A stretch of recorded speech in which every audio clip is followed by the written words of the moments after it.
Okay, we're getting ready to start the panel, but I'd like to introduce the ladies that we're going to talk with. We have mayoral candidate and chairperson of the Tarrant County Democratic Party, Ms. Deborah Peoples. All right, Deborah! All right!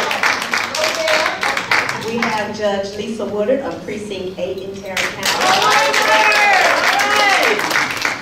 And we have a young lady that has at least 2 titles that I know of. We have Judge and Attorney Bobby Evans. all right, Miss Bobby. Okay, ladies, we have about 20 minutes to do this panel discussion, so let's get started. My first question comes from information that I found on the Fort Worth Task Force on Race and Culture, and it's on their website.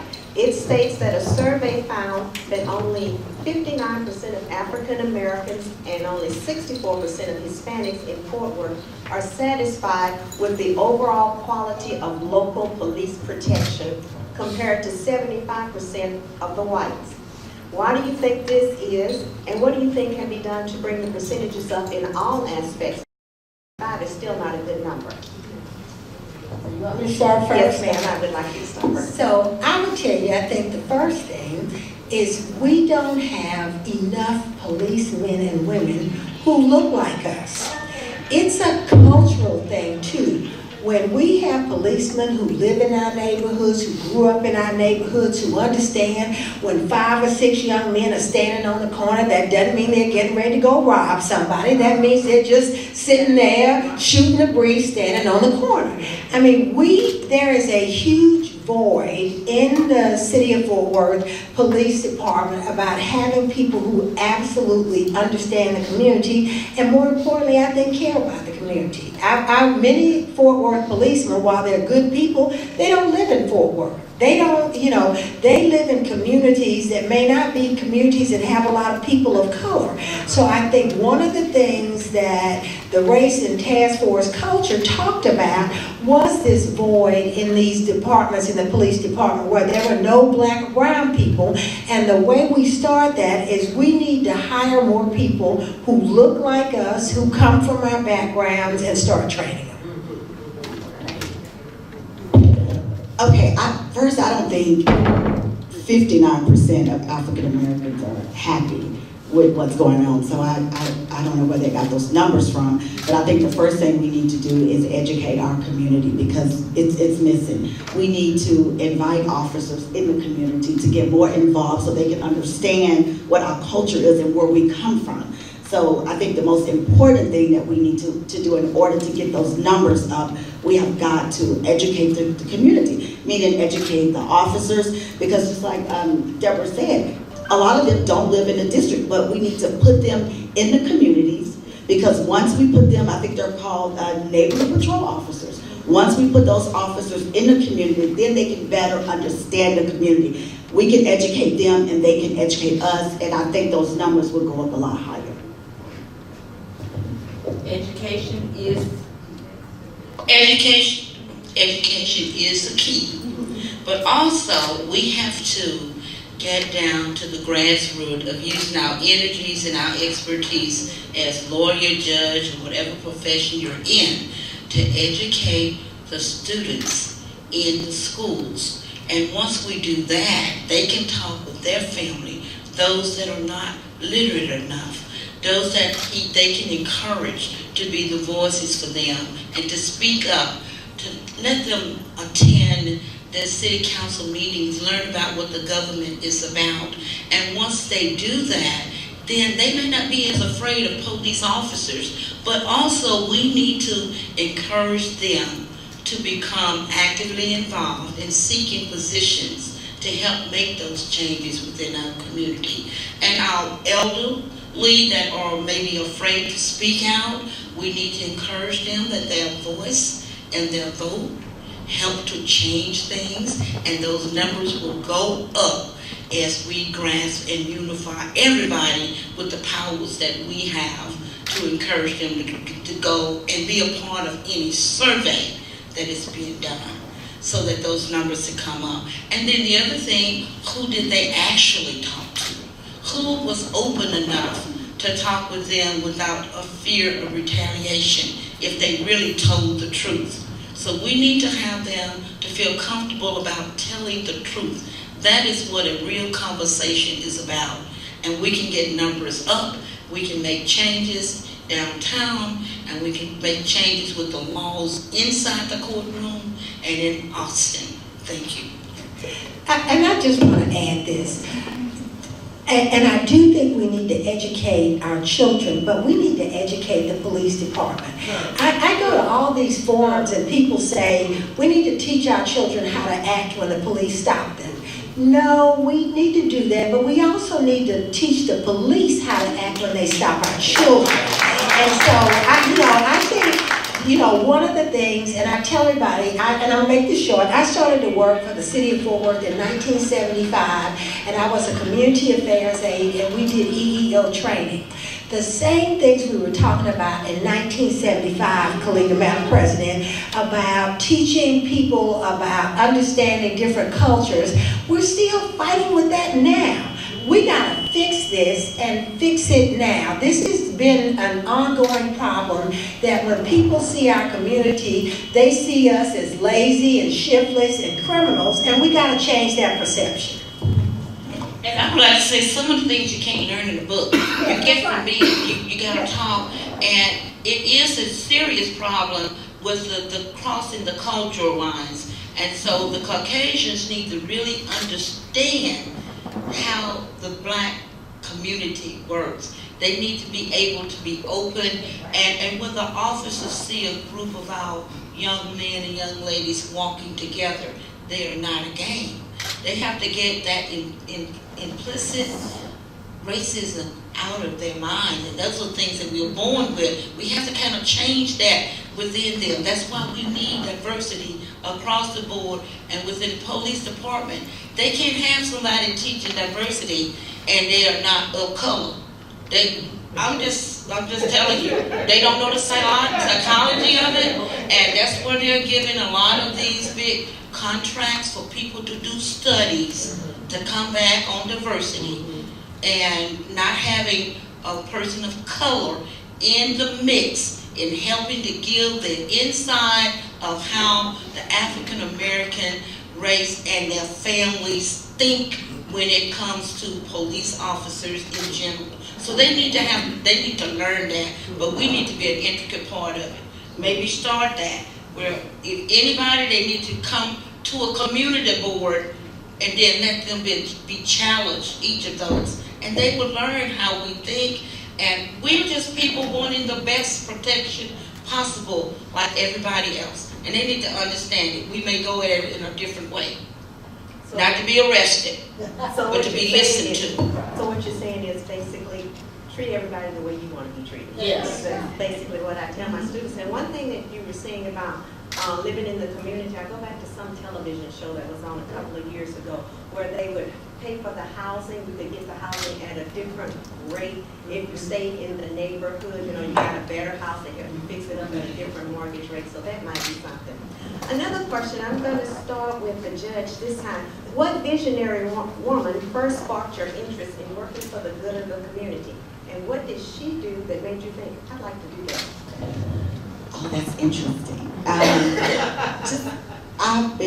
I've worked at Tarrant County for 31 years, and most people know I work for Judge Thompson. I work for an elected official. Being in this field, there were not a lot of women that I knew that was in office, African American women that I knew that was in office. But one woman who did stand out, I didn't know her, but working in the court system, everywhere I went, I always heard, when I told somebody I work for Tarrant County, I work for a judge, they would always say, Judge Hicks, Judge Mary, I was in her courtroom one time, and she was so fair, and she did this, and she did that. And so that inspired me to want to run for office when Judge Thompson decided to retire, because of all the good things that I heard about that she actually did in the community. I was hoping she was going to be here. But that, I can honestly say that she inspired me in so many different ways. Yeah, she did. I would like to say it goes back to high school. When I was in high school, of course, Mom would always encourage us to be the best that we could be. But I was like in the 8th grade. I was in 4-H club. And this lady, my teacher, Miss Mary Johnson, came to my mom and says, your daughter's been doing really good in this cooking contest, egg cooking contest. And so I had won a district, and then I won where I could go to the state in Baton Rouge, Louisiana. And so Ms. Johnson came to my mom and said, I would like to take Bobby to the egg cookery contest. We went to Baton Rouge, Louisiana. I didn't know anything about racism at the time. Here I am in the 8th grade, and you had a panel like you have the cooking shows now on television. You had a group and it was all white women, and then you had to prepare.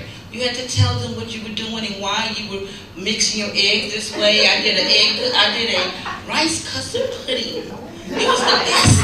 And I add extra stuff in it, and your eggs coagulated real good. And in the end, they had all the scores. Well, in the end, they announced the winners. I was second. I was first runner-up. Okay. And Miss Johnson asked them to review and read out the scores. Okay. When she asked that, I was the only black in this competition statewide. I had the highest scores in every level. But I was the first runner-up. A white girl won. I still didn't get the significance of that.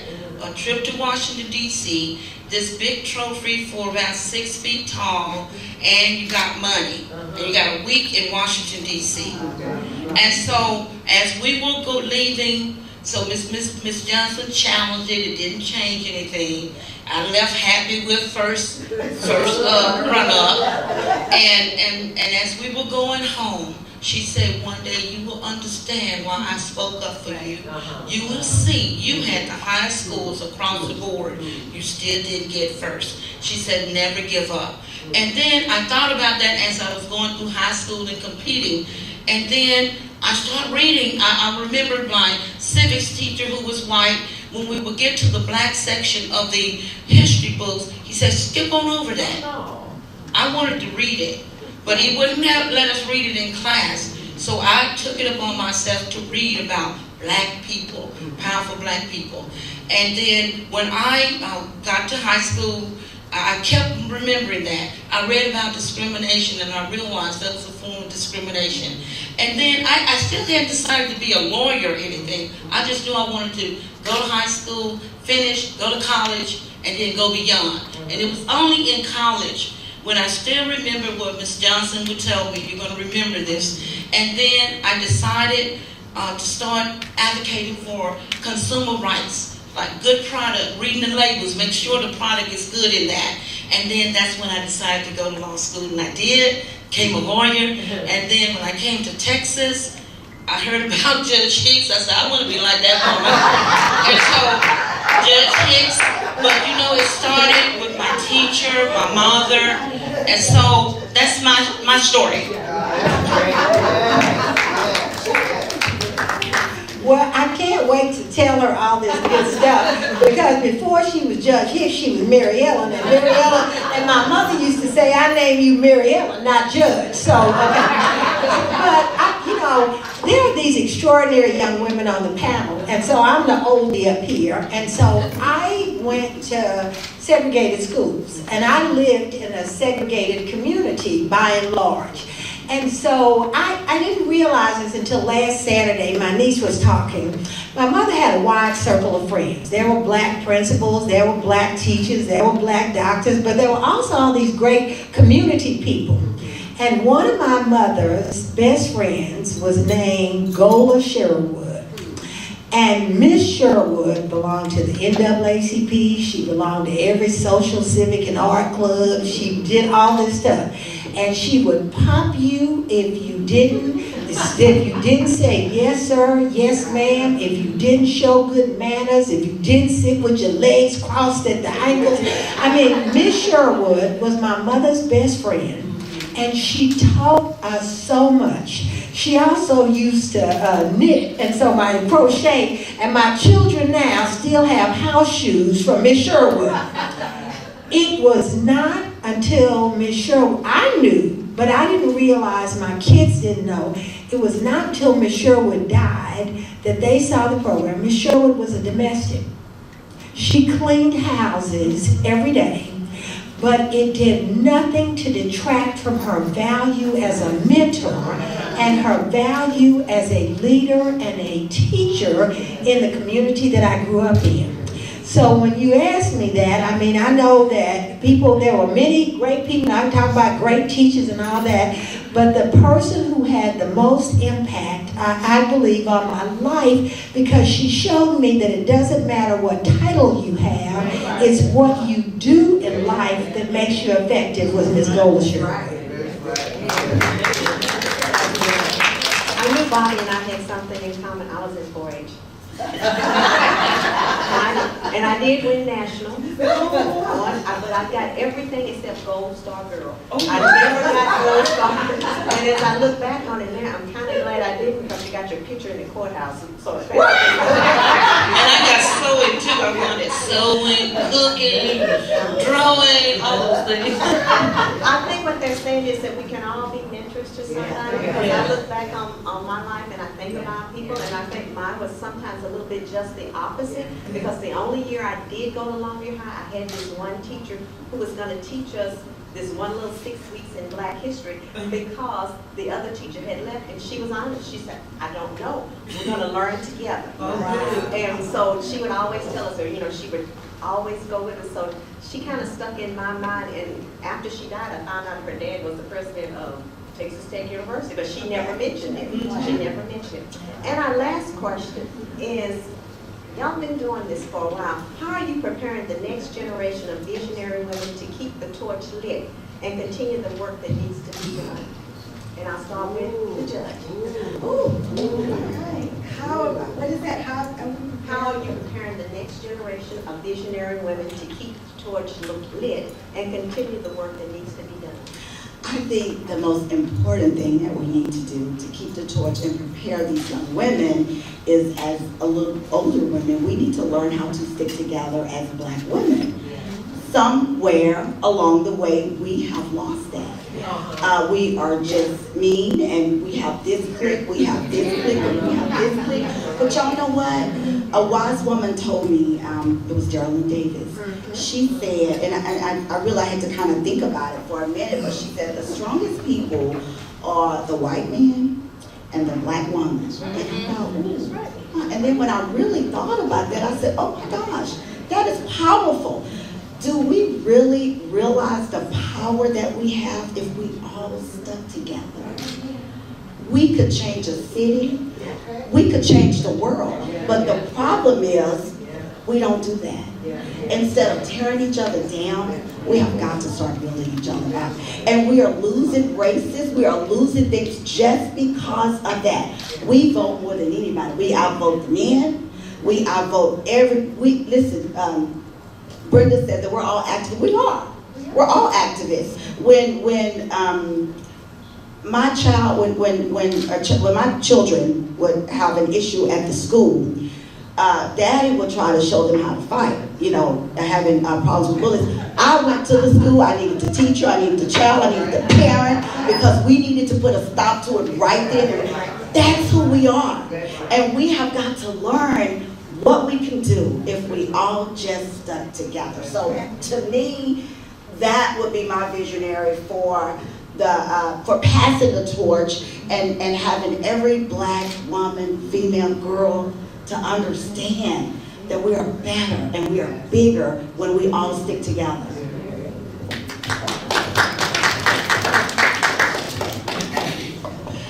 It's an ongoing thing, and we, as we said here today, and as we go out and leave our houses, we have to be a leader.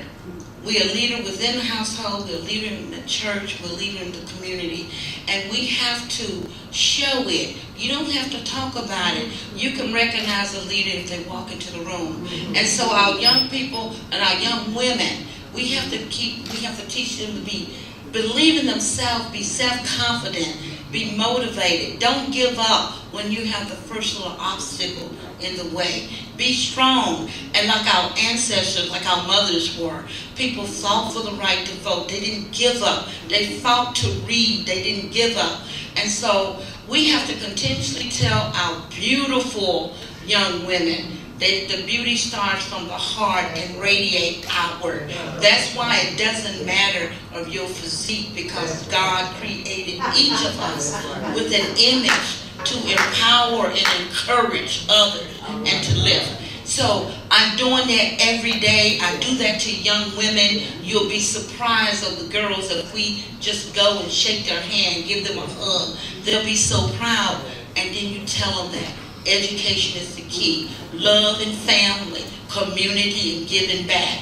Use the brain that God gave you, the gift, and don't ever forget, reach back, lift up, and let's move forward together.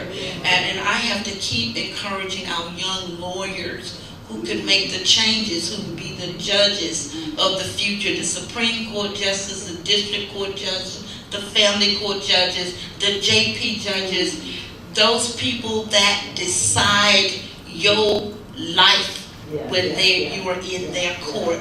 So I have to tell those young women lawyers, go into the community. You need to learn the leaders. You need to learn the founders within the community, wherever you go. And I just have to say, when we had a mixer at the Genealogical Society, those young women that were law students, the young lawyers, they didn't know we had a gym like that history museum in the neighborhood. And they met phenomenal women like Miss Sarah Walker there. They met the first nurse there. So they met history. That's what we have to continue to do, because no matter how high we get in life, we still need to reach back and we need to know history. And that helps propel our young women to continue to be the great leaders and strong women, not weak women. You gotta be strong. You gotta be resilient. You can't give up. Even if it's only a crack in that door, you push it open. If it's not for yourself, for those others to come through. And we're gonna have to keep doing that. Thank you. Well, I'm the oldie but goodie on the panel. And so I love the fact that we started with two extraordinary young women. I mean, extraordinary young women. And so I have to tell you that sometimes we old folks have to get out of the way and let young people have a chance to succeed and to try. And I was looking at Shirley, and sorry Shirley, you're oldie like me, First Lady, but she has these incredible daughters. And her daughter, Tiffany, started a school.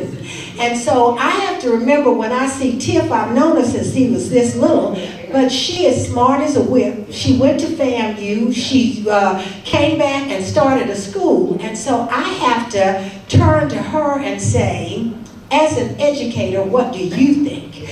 I think so many times we're so used to having had to fight the fight that we stay too long. And I do. And there's nothing wrong with longevity and giving respect to our elders, but I think that there are extraordinary young women that are in our community that are waiting to blossom. And sometimes we have to step back and say, let me let you lead. I'm going to be behind you, so if you make a misstep, I'm going to catch you. I'm not going to let you fall, but I need to let you lead. And so that is, I look at Colita and what she's done with the MLCC. I mean, I look at the great things these young women are doing, and I am so excited and so proud. And I just want to stand on the rooftop and shout about their great accomplishments. And that's what I would say, is we got to let younger women lead. That's good.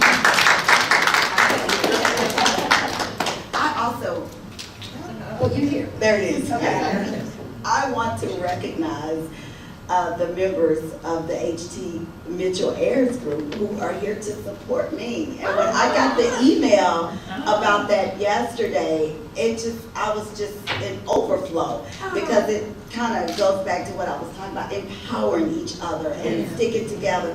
Thank y'all so much. Can y'all stand up?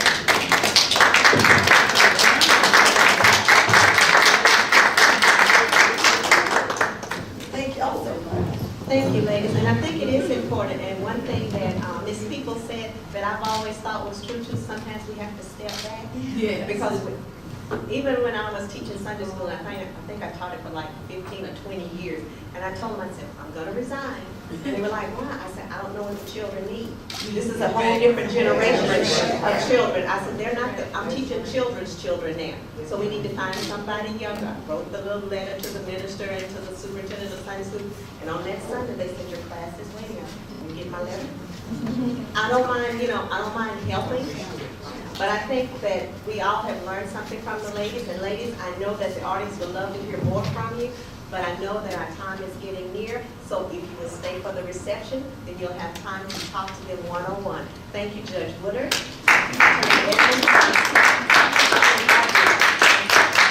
And we just want to say collectively, this is an extraordinary program. And Brenda and Deborah, the fact that you all, that this group put this on is amazing. So thank you.